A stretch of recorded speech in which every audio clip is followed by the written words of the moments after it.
I'm back with another video. I am live. What is going on, everyone? I hope you guys are having a fantastic day. Well, it's technically night, so hopefully you guys are having a fantastic night. But let's see if we can get some people in here. I posted to the Facebook group and everything, and we will see if anyone shows up. Hopefully you guys do. It's been a while. It's been a while since we went live, but it's just been how it is, how we've been working. And that's just it's just how it is. So what do you do about it, right? So whoever is here, let me know who is here in the comments in the feed. Let's get that rolling. Make sure you guys hit that like button as well. So who is here? Who's hanging out? Hopefully you guys saw the post in the Facebook group or whatever.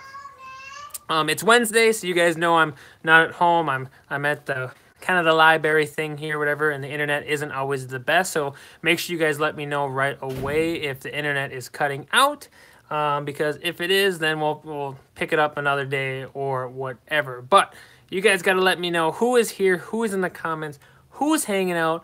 And if you got some questions, get them into the comments and the feeds right away, because I can't answer your questions or help you guys out if you do not put them in the comments. So make sure you guys are doing that as well. Also, like I said, hit that like button. Come on, use that finger, hit that like button. I would appreciate it. But anyway, hopefully you guys are having a great night and everything is going well. So let me see if any comments are coming through here. Let's, okay, we got that turned on. We got some people jumping in here. Let me know who is here, who is hanging out, who is, what's up, James?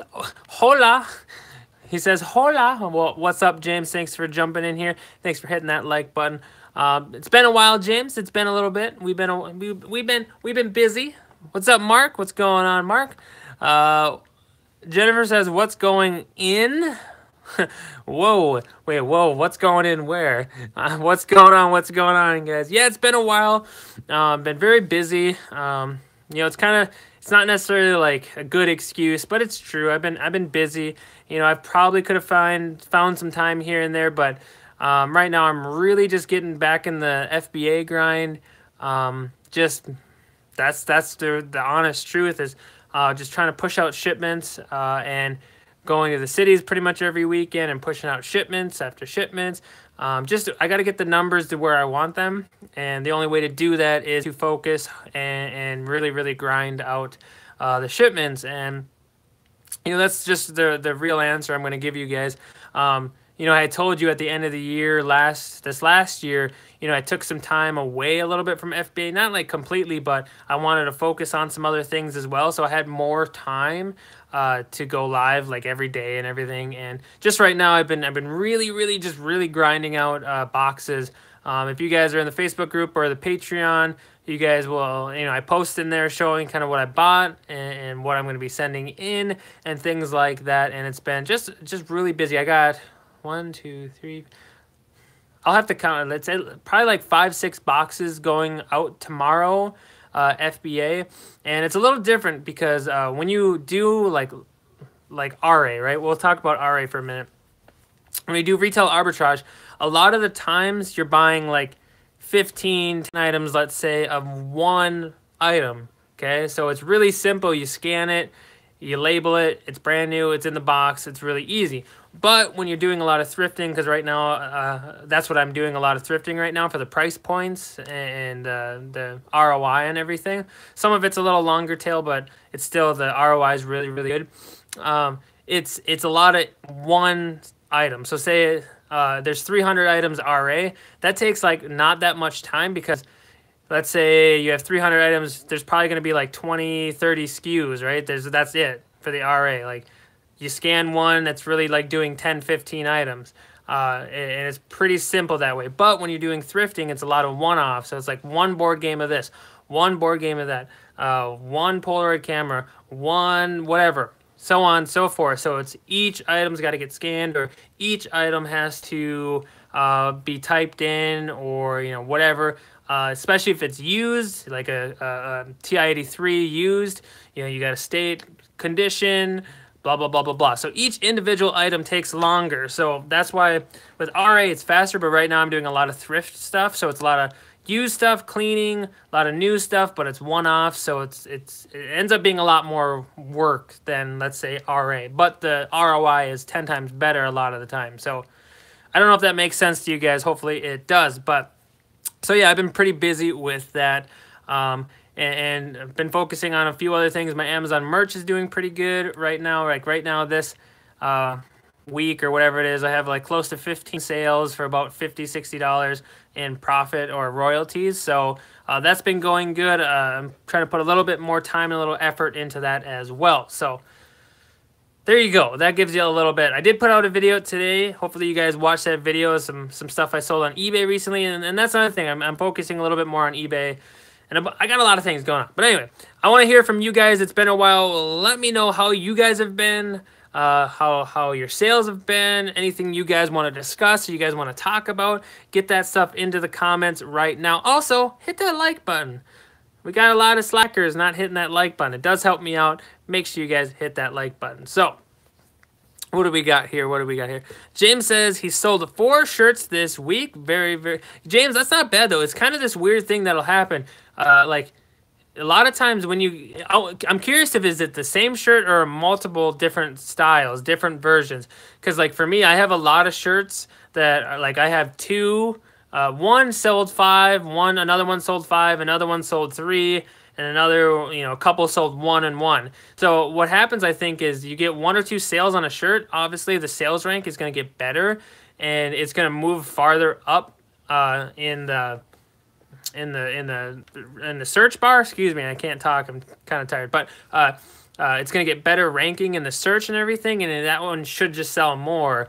So that's kind of what's happening with mine. I have, like I said, 2 shirts that have like 5 sales on each, and then 1 that has 3, and then a couple have 1 each. So it seems like I said, you get 1 or 2 sales on a shirt, then you get another 1 or 2, and then it gets better ranking, and then you get a couple more. So it's pretty cool. Like I said, I've been trying to put a little bit more time and effort into that. I've only uploaded a few extra shirts in the last little while, but it seems like it's helping get more sales, more traffic, whatever the reason may be. So, yeah, merch by Amazon is pretty cool. It's kind of weird. It's been like a light switch with it. Like I was selling pretty good, and then it kind of went off, and then it was selling pretty good, and then off. It's kind of this weird light switch sort of action with Amazon merch. I don't know why it's doing that, but it is how it is. Algorithm, whatever. I don't know. Just how it goes. But who else is in here? So James says 3 new designs for sales. Very cool. It's always nice when you just upload something and it like hits right away. It's always nice. Got Mark J in the house. What's going on, Mark? Let's see what we got here. James asks, am I doing hoodies? I've done a couple. I've done a few. The only problem I have with hoodies a little bit is the price point is so high for the consumer. It's like, what, $40 or whatever it is. I don't know. I've done a few. I haven't had much luck. I've maybe sold 1 or 2. But the price point is so high for the consumer. Like, I don't know. I have to put a little bit more time into the hoodies and stuff as well. But I just haven't done a lot with them. I've done a few long sleeve shirts that have sold. I've done, just a lot of the standards because I think they sell better. That's just me. James says, I'm not open to hoodies yet. Yeah, I probably haven't capitalized on my opportunity on hoodies. I will say that and be honest about that. So it is something, along with the 8 million other things that I want to try and do, I need to get better at. So, it's one of those things, James. Mark J says, nursing the flu. Everyone send Mark J some good vibes, some spirit fingers. I don't know, anything to get that flu out of you. Hopefully that goes away soon. Mark said, I just had a good thrift. Found 18 pieces of sterling forks for 18 and sold for 212 plus shipping on eBay. Way to go, Mark. I never find staying silverware. Like, I probably should look more, but like I hardly ever find silverware with like any gold or silver ever. I wish I would, but people specifically look for that stuff and jewelry and stuff like that. So I'm sure it's picked over a lot, but I really should look at it a little bit more, but I just haven't, to be honest. So let's see. I also started at Fit Shipper, saved me $5 today. I'm curious. I don't know what that is, Mark. Maybe you want to drop some. I know you posted it, or somebody posted it, but you should drop some knowledge on us what Fit Shipper really is. Is it? I'm curious to know what it is. Let me know. But yeah, I had a good sale today. What's up, John and Pam? I just sold. How do you pronounce it? Hoko? I don't know, the shoes? Do you guys know what I'm talking about? Hoko, or I don't know. You guys know I'm terrible with pronunciation, but the Hoko or whatever it is, like the running shoe, I found some, like, they were really nice condition, super good color.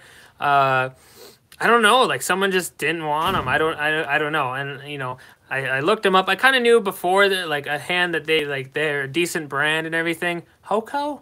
You guys, I know, I'm killing it. I don't know what it is, but they were $6.99 if I remember correctly. I just got them this last weekend. $6.99. And I sold them for I had it at 40 with best offer, just because Hoka, that's what I think it is. Yeah, James, Hoka. Like I said, I'm terrible with that. Hoka, like the Hoka 1 and 1 or whatever it is, whatever these ones were, I looked them up and they were selling pretty good. I priced mine at 40 just because the condition was really good and everything. With best offer, I don't think I remember putting best offer on there, but they put it on there for me basically. And I sold them, funny story, a little bit. So someone best offered me $29 for them. And I was like, I don't really want, like, that's not bad. Like, I was going to make money on it. I bought them for like $6.99, I think it was. Like, I was still going to make money on them. It would have been like 17, and then I had to ship them. So it still would have been some money, but you know, just because they've only been listed probably like 2 days, I think I've only listed them for 2 days now. I went ahead and I did a counter offer. I did $32 counter offer, okay? I countered for $32, figuring like, yeah, it's not bad. It's a few dollars off. I don't care. Just want to get them sold for the most part, but still going to make a few dollars extra to help with shipping and everything. And the funny thing is, they countered the $32 back to me at $33. Why? I don't know. But I was happy to accept it. So for whatever reason, they countered $1 extra back to me. And I took it. I was like, sure. I said yes, and they paid for it and everything. So they just felt like giving me $1 because I countered them 32. They countered me back at 33. I don't think that's how it's supposed to work, but I was happy to receive it. That extra $1 will help me with extra shipping or whatever. So pretty funny that happened, but it was just weird because they offered 29, offered 32, and like instantly they returned at 33 or whatever. I was like, you know, whatever, that's cool. Good used goods. Thank you for jumping in here. So that was pretty cool. I sold that. I sold some ink as well. I sold quite a few things in the last few days as well. Mark says, ooh, shoot, got to take care of Amazon removal for a long storage freeze. Yes, you guys do. Make sure you guys, if you are doing Amazon, you are taking out recall all the long storage stuff or whatever. Long tail stuff that didn't sell, that you hope sold, that didn't sell, because you are going to get charged a good chunk of money if they're still in there. So just recall them. There's a bunch of different things you guys can do with it. I've done a bunch of different things. I normally don't have that much because if it's still in there, like, I'll just blow it out. I'll just reprice it down, even if I lose a few dollars or whatever, just to get rid of it. So I've done that before. I'll also, like, if they're decent items and I think I can resell them locally, or if I can have a garage sale in the summer or whatever, I'll do that and I'll recall them and I'll just kind of wait. Because here's a little, like, tip. It's a little bit of a pro tip, I think, that if you guys are doing Amazon, you can do. What will happen sometimes, like, this sounds a little bit weird, but we all know this. Do I have a cold? I don't know. It's just weird. Whenever I go live, my nose just itches because all you guys are thinking about me or something, right? It's just weird, whatever. But what will happen is Amazon will ship you back your items, right? And some of the time, they do not do a very good job, okay? Terrible job. They'll put a brand new sealed item in the box with no wrap, no nothing, and how they ship it to you, it gets damaged on the way home, right? Mark, no, Mark, no. But it'll get damaged on the way back to your house. Like I just had a few items that went restricted. I couldn't sell them new anymore, and they were brand new, pristine condition. And I had them. They were expensive items too, guys. Like I think I paid like $50 a piece for them, and they were selling for like 119 or whatever at the time. And they shipped them back to me, and they had them damaged. The box was bent, the corners were crushed in.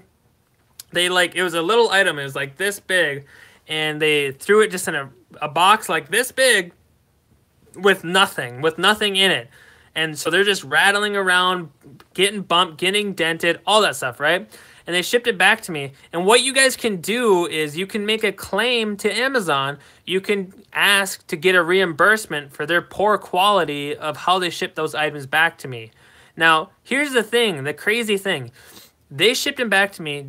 They were brand new, pristine condition. I sent them bubble wrapped and whatever to them, right? In a bubble or everything. And they sent them back awful. I got them back, couldn't sell them new anymore, but I was able to make a claim on each single one of them because they all came back damaged, no longer by the terms of service considered new condition, and that was the fault of Amazon. So here's the kicker. So I get reimbursed for the full price I would have received if it sold new. So I got they reimbursed like $102 or whatever it was per item, okay? But they still are brand new, right? So I can still sell them used condition.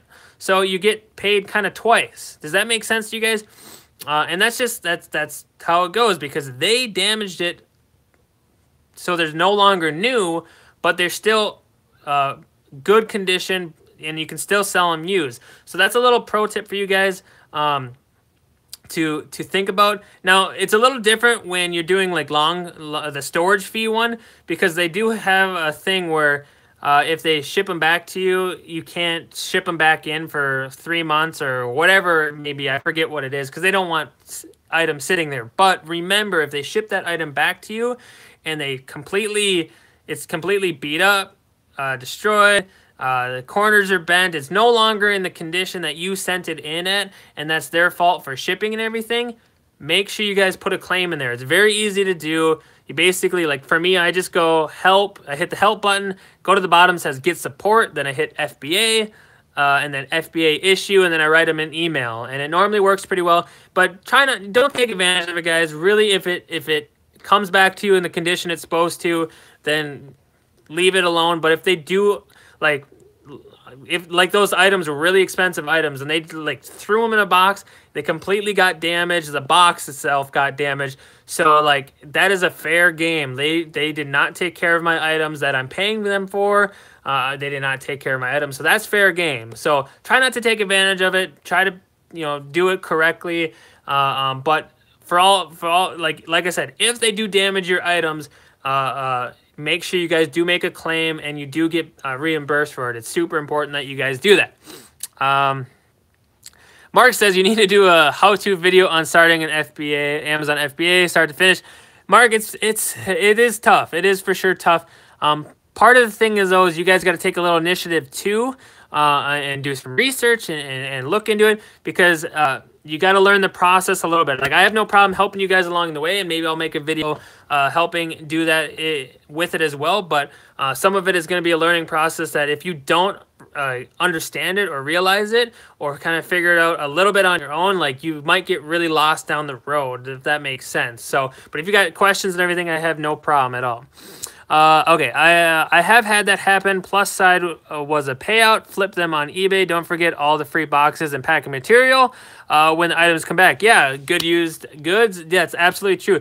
Yeah, I've done that before as well. I've done it where they return an item that I had sent in brand new, perfect condition. They sent it back to me damaged, no good, and I got reimbursed for it, and I couldn't sell it on Amazon used, so I sell it on eBay as new other, saying it is brand new inside. Box has been damaged, but contents are still brand new, and you still get pretty close to value, market value for those items for sure. So it's we'll call it a loophole, but it's not really, because Amazon is supposed to take care of your items, and they sometimes do not. And I think if you sell on Amazon, you guys know that for sure. James says, need to do a video start to finish, packing, prepping, and shipment. Yeah, I do. You guys, I know, but you know how much time that takes? It really does. It is a different animal, but I do for sure at some point. John and Pam say, do you pay postage to Amazon if returned? You do, but it's really cheap. Like, I don't remember exactly. Like, I thought it was like 50 cents an item or whatever it is. It's like really, really, really, really cheap. That's like the crazy thing. They charge you only like 50 cents an item to ship it back to you. So return shipping is like crazy, crazy cheap. Good Use says, I had crushed Lego boxes. It's kind of sucked. Yeah, for sure. Yeah, for sure. Legos, make sure you guys really pack them good. But yeah, Amazon a lot of times will just chuck them in a box and ship them and hope they get back to you just fine. So make sure if it comes back, corners are bent, crushed corner, creases, make sure you really get your money back for it. They should not treat your items that way. You're paying them and paying the fees and the services for them to do a good job with it. So it's super important to do that. But yeah. Mark says, yes, 50 cents. Yeah, so it's 50 cents per item to ship it back to you. So it's really, really cheap. Let's see. Oz says, what do you do if the item is taking a long time to sell on Amazon, dead stock, etc.? Well, that's kind of the thing. So for me, how like it works good for me because I have a repricer. So that's a little bit helpful because a lot of times, sometimes we'll sit, like say you have a long tail item and it's sitting, right? A lot of times there's a couple other people that have a long tail sitting item with you. It's the same item. And for me, having a repricer, I have a much higher chance of getting my item sold than they do, unless, especially if they do not have a repricer, if that makes sense. So that's a good way to help not have long tail items, or make sure you help get the sale, is having a repricer. But I would definitely suggest getting a grasp on Amazon and everything first before you start paying for a repricer and everything like that. Just try to figure it out with shipments and everything, and then you can work your way into a repricer. I waited too long. I should have got one sooner, but it's just, you know how it goes. It's a weird cycle sometimes, for sure. But with Amazon, it does happen. Like, I think I have like 15 items I had to ship back for a long tail that didn't sell. So there's just a lot of different things you can do with it. You can do... you can try to blow it out, where you say you bought it for a couple bucks and you're planning on selling it for 30. You could try to blow it out at 10, 15 just to recoup your money. You can do that, because sometimes when you really drastically lower your price, it'll help rank it and help people find it, and people might buy it. You could try to list it on eBay and see if you can't get a quick sale for whatever reason there, and just fulfill it through Amazon. Or like I said, there's a couple different routes you can go. You can send it back to yourself, right? You can send it back to yourself, and then you can try to sell it local, eBay, whatever. Or you can donate it. And so one thing I'll do is I'll get some items back, and I will make sure I don't buy it again, obviously. So if I have like I don't even know, a CD player, let's say, that... it didn't sell or whatever the item may be, I'll donate it back to a Goodwill, Savers, whatever, and I'll get my coupon, 25%, 30%, or whatever it is, and I'll use that coupon and save the money I would have spent on that item. So say I paid the CD player or whatever it is, I bought it for $3, but I donate that and something else. So say I donate $6 worth of items, but I get a 25% coupon, and then I use that coupon and I save $10, I really just paid myself a couple dollars.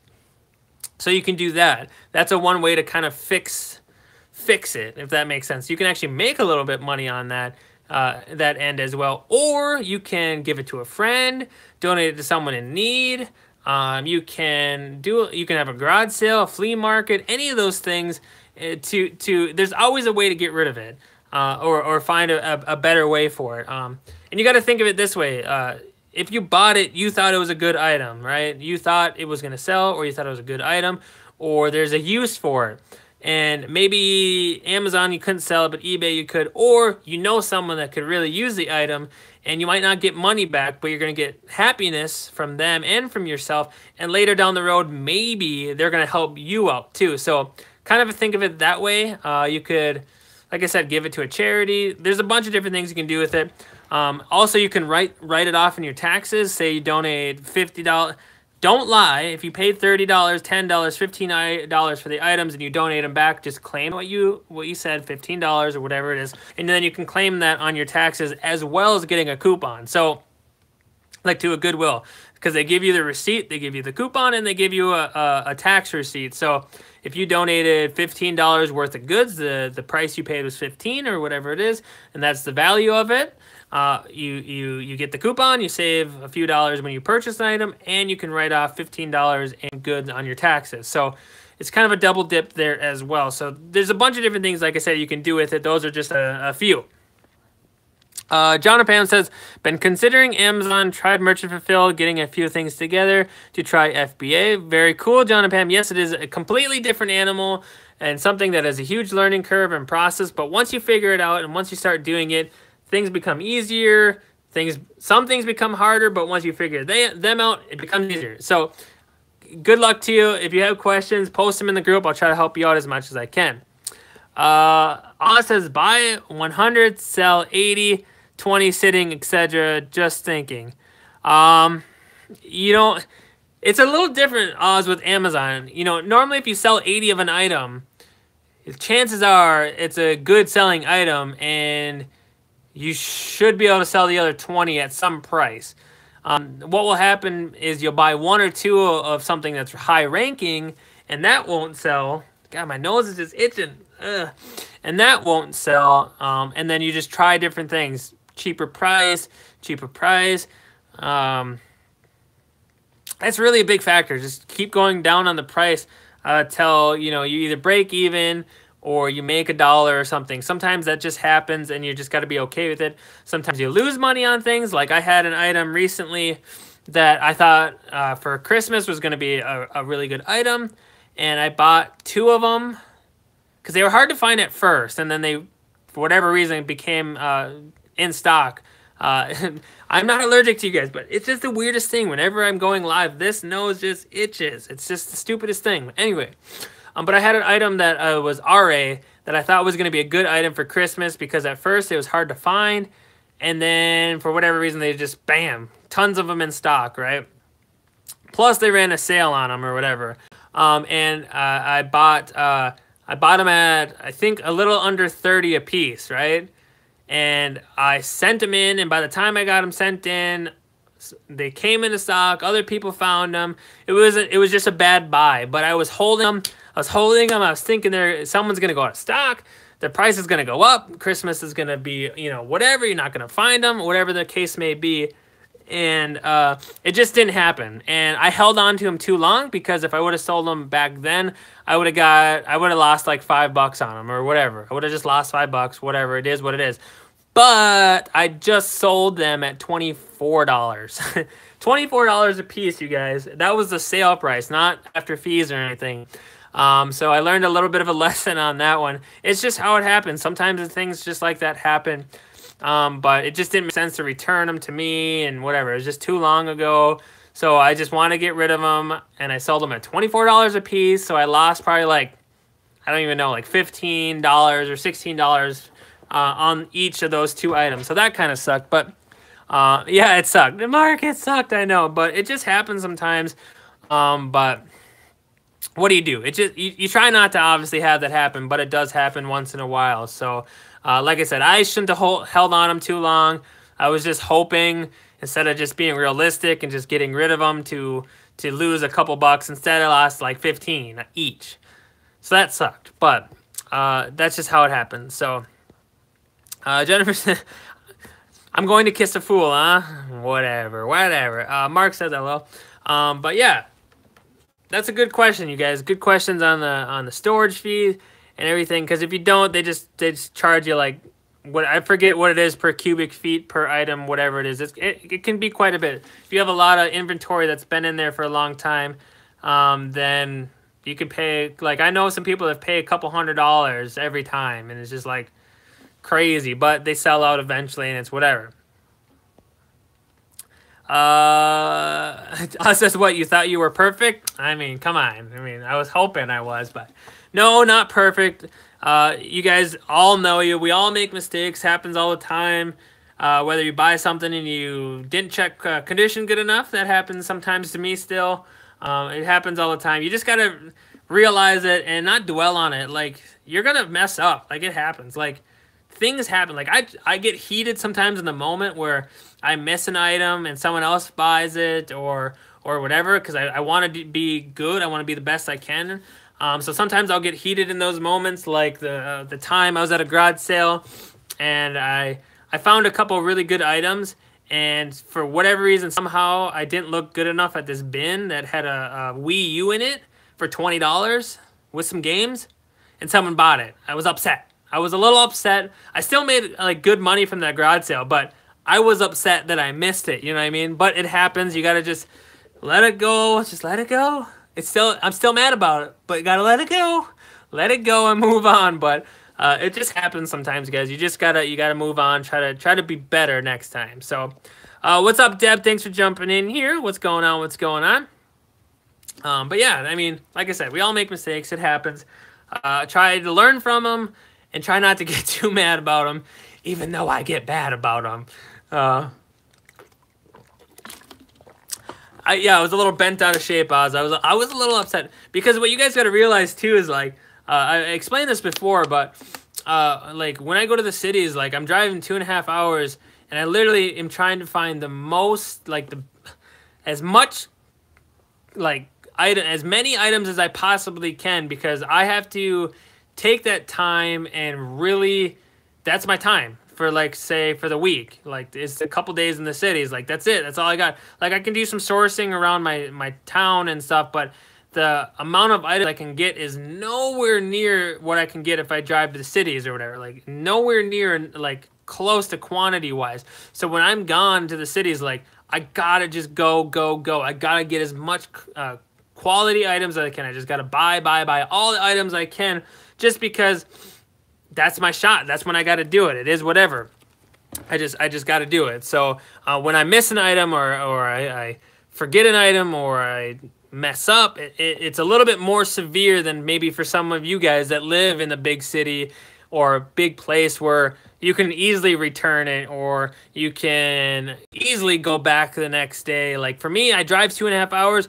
I'm there, let's say, for a Friday, Saturday. I spend the night at a hotel, but that's it. Once I leave, I got to drive 2.5 hours back. I got to get the items ready to go, ship them out, get them all done by that next weekend, and then I got to go again, and I got to just buy as many items, you know what I mean? So it's a cycle. So that's why when I forget something, miss something, or whatever, I get a little upset because I'm trying to do the best I can with the time I have. And a lot of times people take it really, really for granted when they live in a big city, and they're like, boy, that's 15 minutes away. I can't, I'm not driving to that other Goodwill. I literally go to every one I can. So, you know, that's just how it goes.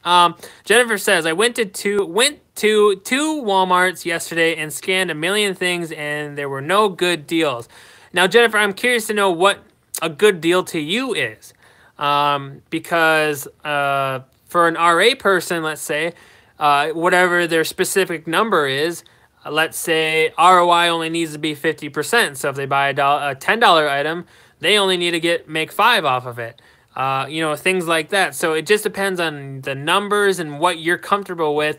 And depending on what the item is, if it's a video game that's selling its rank or whatever is like 300 and your profit is $2, $3, right? That still might be okay for somebody because they know it's going to sell super quick. So I'm curious to know what your numbers need to be or what you think or whatever, because your numbers may be different from somebody else's. Now in RA, you guys got to realize like the percentages are a lot less some of the time. So on a $5 or a $10 item, you might be only making 3 to 4 or whatever. So that's a little different.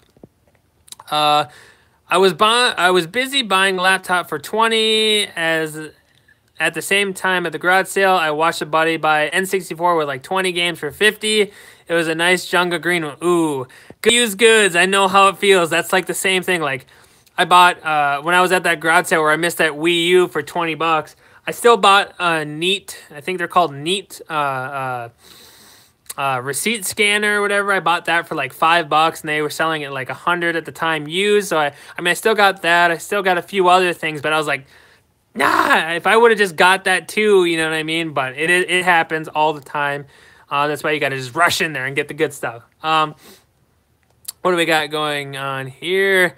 Deb says, Tim, why don't you move closer to the Twin Cities? I'd love to, Deb, but my girlfriend's business is where we are, and she took it over from her mom and everything, and it's here to stay.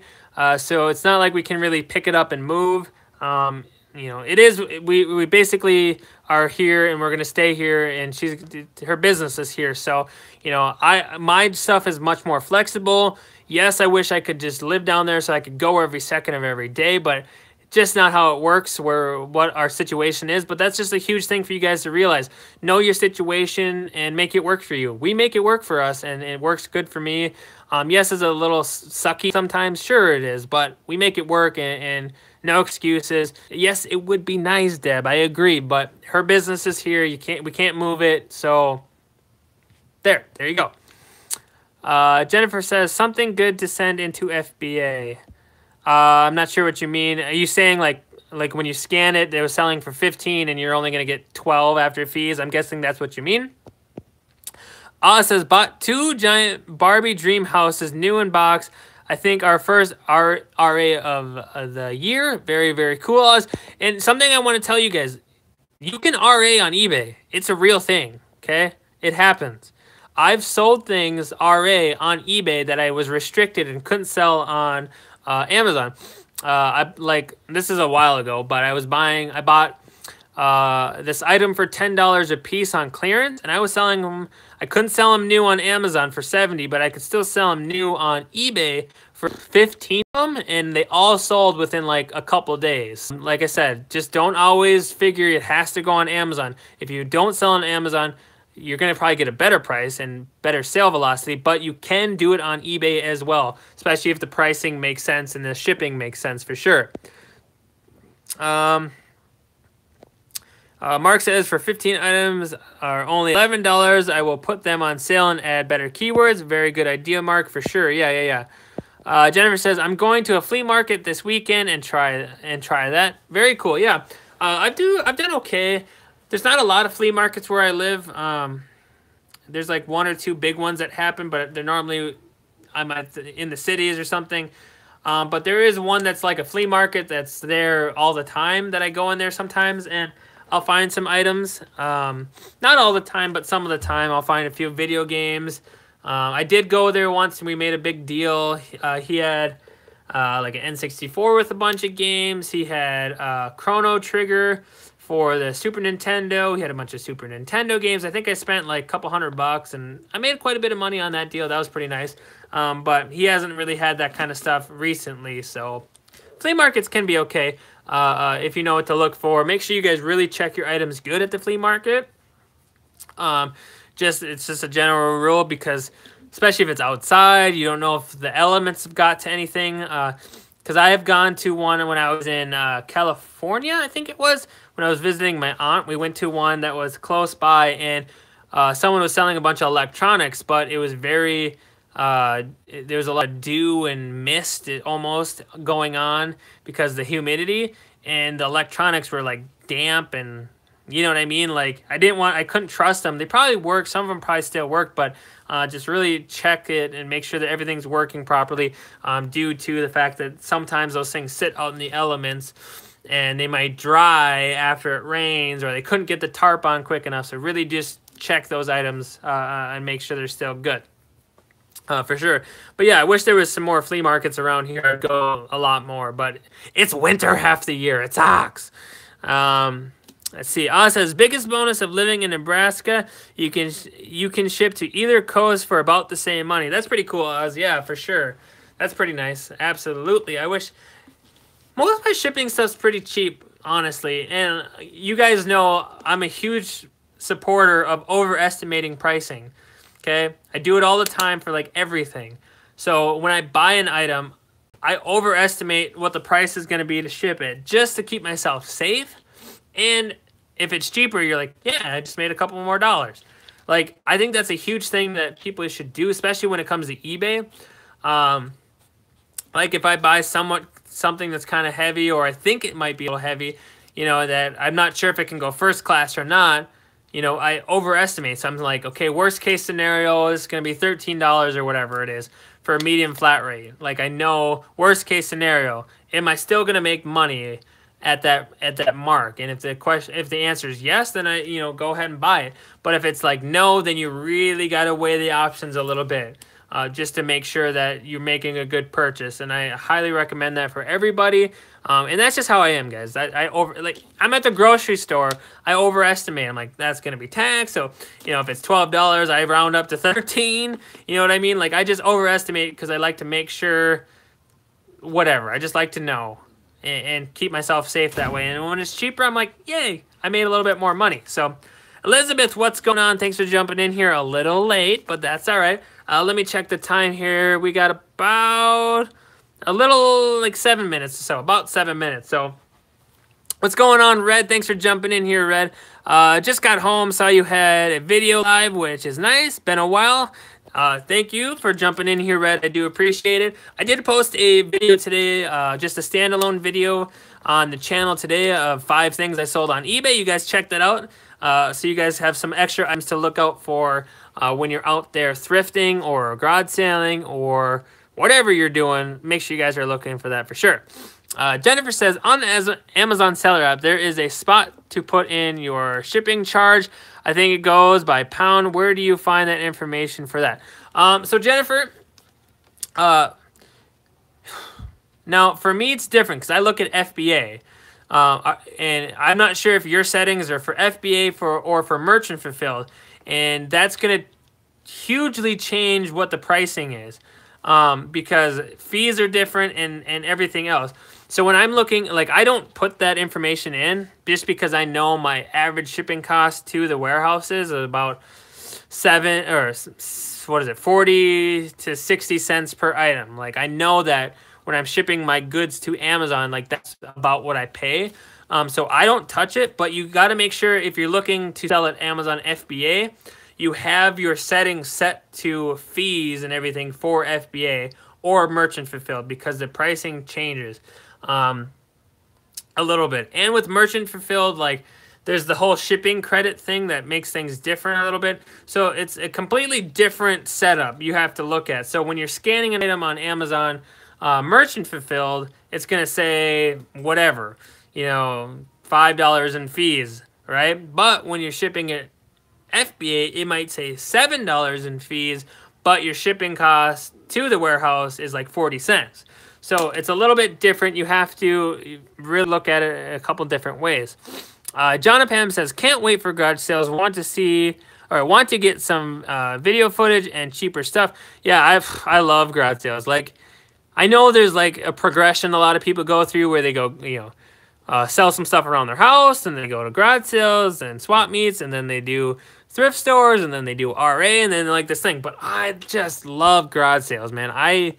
That thrill of the hunt, the finding thing, like, it might not be the best for like numbers all the time because your profit relies on hoping you find stuff, but I just love garage sales. I get pumped up. I'm the Terminator. I just go like crazy. So John and Pam, I agree with you. I'm pumped up for them. Elizabeth says, help, LOL. I know what you meant. I've been moving, just got internet. Very cool. I'm glad you got internet. Hopefully you can hang out, watch some videos, have a good time for sure. Red says, do you have a step-by-step on how to do FBA? I do not, Red. Sorry, I've not done Amazon yet, but I've been watching a lot of videos and trying to learn. I'm hoping within a week or two I can ship some items in. Red, a huge piece of advice is just get some software right away, okay? And the biggest one, the only one that is the hugest thing I think you should get, and that is Inventory Lab. It will make your life 1,000 times better. No joke. 1,000,000 times better. Just get Inventory Lab. It is worth every penny to me.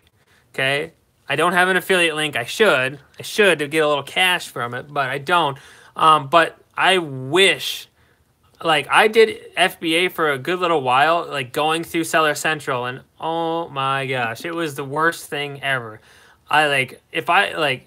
Inventory Lab like changed everything for me. It sped up the process. It's so much faster. It was just 10 times better. So my hugest piece of advice, if you're thinking about starting Amazon FBA, read all the stuff you need to read, look at all the stuff you need to look at, and then if you're really going to get with it and go for it, just get Inventory Lab right away and learn that. They're really good. They'll walk you through it. There's videos you can watch how to set things up. It's just really, really, really good software. So just get it. And I would get a thermal printer, whether that's a Dymo, whether it's a Zebra, whatever, because it's just going to make, like, the time it saves you is worth it. Like, Inventory Lab saves me so much time that it would be bewilder. It is expensive. It is an expensive software in a way. It's like a couple $100 for the year, but they do give you like 30 days free trial or whatever, and it's just amazing. So I'll get to your comment here in a second. Gig says, I have been doing eBay for 2.5 years, been lazing listing, haven't gotten over 100 listings. I am going to change that this year. Need to get off my butt and list. Yeah, for sure. I mean, you can't sell it if you don't list it. The buying, okay, you guys gotta, like, most of you guys know this and everything, like, with a business, with anything, there's the really good parts, the fun parts, and then there's the parts that aren't as fun, right? And the buying is, for me, the best part, right? Or one of the best parts. That's like the fun, right? The fun is buying.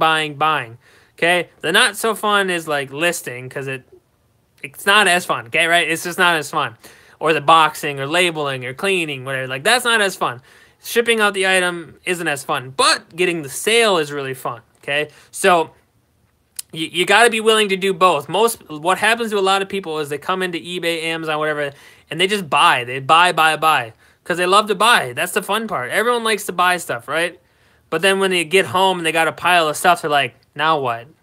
I have to list it? It's not fun. And then they don't, and then they no longer do eBay, Amazon, whatever, and they fail or whatever just because they didn't realize the fact of whatever. You'd be surprised how many people don't realize that there's a lot of work that goes into it, and they get home and they're like, oh, work? Work? I'm not doing that. And then nothing ever happens. So you got to be able to do both, be willing to do both. Red says, I have a laser printer already that I bought on sale. Okay. I'm guessing it's a regular laser printer. What I'm saying, Red, is I would highly recommend getting a thermal printer. One, you're going to save on ink or whatever. You have the laser printer, right? But when you do Inventory Lab, what happens is, what's so beautiful and amazing, what saves you 10,000 million minutes of time is, so you take your item, you scan the barcode, let's say, right? Pulls it up into Inventory Lab, you price it, you whatever, right? And then you hit enter to put it into the inventory, into the shipment plan.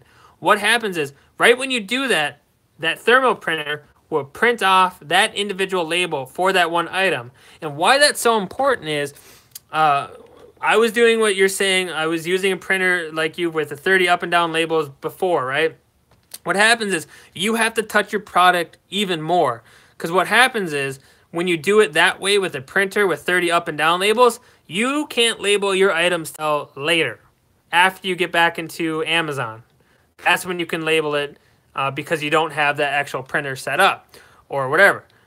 So you will basically scan your item, put all your information in, set it down in a pile or whatever, and then you'll get through everything, scan, and everything's sitting there without that label on there. And then you have to go to Amazon, print your 30 by 30 labels, and then you have to look at your labels, and okay, this one goes with this item. Okay, this one goes with, where is that? Okay, that one goes with that one. Okay, this one, where, oh, it's right there. And it just takes all this time, right? But when you do it with a thermal printer that spits a label out, at that second you're doing it, Okay, you pick up your item. Let's say it's a book. Okay, scan it. Okay, price, condition, enter. Bzz, print out a label. Peel that label off. Put it right there. Put it in the box where it's going. You do not touch your product a bunch of times. You have it organized as you're doing it. It's like, I cannot stress it enough. Like, and if you don't kind of listen and you do it and you want to do it kind of the hard way, you'll understand. Like, once you get the thermal printer, like, you're like, why in the world was I doing it the other way? Why wouldn't I listen? You know, it's huge. Like, I'm not trying to BS you guys. It is no joke. I'm not trying to lie to you guys. Not trying to make you guys go buy stuff that you don't need. I mean, technically, do you need it? No. But it will be worth the investment 10 times fold. Like, I cannot stress it. Like, that is the #1 thing that I can say is get Inventory Lab and get the right equipment. Get a scanner. You can get them for like a USB one for like $10 on eBay. Okay, and just invest a little bit of money and it will be worth it. So get a scanner. Okay, get Inventory Lab. Go ahead and try. I would suggest go ahead and try to do it through Amazon and watch you have the worst time of your life. But get Inventory Lab. Sign up for the 30 days. Get a scanner for $10 on eBay or wherever. Get a thermal printer. The thermal printer is going to be the most expensive thing, but you can get older ones and used ones on eBay for, I don't know, $100 or whatever, like a Zebra 2844, I think it is, or whatever. For like, they're probably cheaper now, like $100. Okay, just get those things, and you're gonna be like, okay, that's kind of a lot of money right up front. But seriously, if you're gonna take Amazon serious, it will save you hours and hours and hours and hours and hours and hours. I cannot stress it enough. Like, I wish someone would have been like, you should probably get that, because I would have, and I wouldn't have gone through what I did. But please just listen and just get that stuff. But only if you're going to do it seriously, because I don't want you to invest money into that stuff and then go, it's not for me, and now you're stuck with that stuff. You know what I mean? If you're really going to take it seriously, get it. And here's the thing about a thermal printer, guys. Like, it's versatile.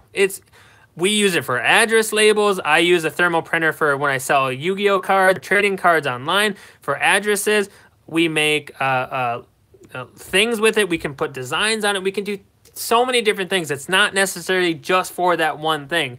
It can do a lot of different things. So, but get the thermal printer, please. Get the thermal printer. Get the scanner. Get Inventory Lab. If you're thinking about Amazon, I'm just trying to save you guys thousands of hours of time. Okay. Oh crap! What time is it? I'm late. I'm late. Let me read through these quick before we go ahead and I get out of here. I'm actually late, like almost 5 minutes late. Okay, that is the most awesome advice. Thank you very much. You're welcome, Red. I'm just really, like, honestly trying to save you thousands of hours. Like, no joke. I'm not trying to BS you guys. Like, I wish I would have done it sooner. Just invest a little, save a little bit of money. If you want to do it slowly, $10, $15 a sale, whatever you do on eBay, put it aside, and then buy the right equipment. It's so important. Deb says the thermal printer is so worth it. She has a Zebra. I have a Zebra. I love Zebra. They are more expensive a lot of the time, but I have nothing bad to say. I do have a Dymo, actually, that I have been using, and it's been working good as well. But you guys, I'm late. I don't have a watch, but I'm late. I got to get out of here. Thank you so much for watching. I really do appreciate it.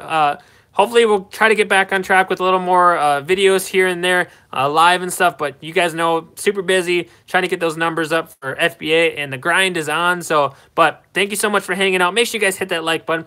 Also, if you want to support me and this channel, go ahead and check that Patreon out. Get signed up for that. I think it's $1 a month. It really does help me out. Also, if you want to just donate one time through PayPal, I'll take that too. It really does help me out. The PayPal link is down below. The Patreon is down below. The Facebook group's down below. Everything should be down below. Hopefully it is. If it's not, well, too bad. But that's all I got for you guys today. Thank you so much. I'll see you guys on the next one. Pocket Profit out.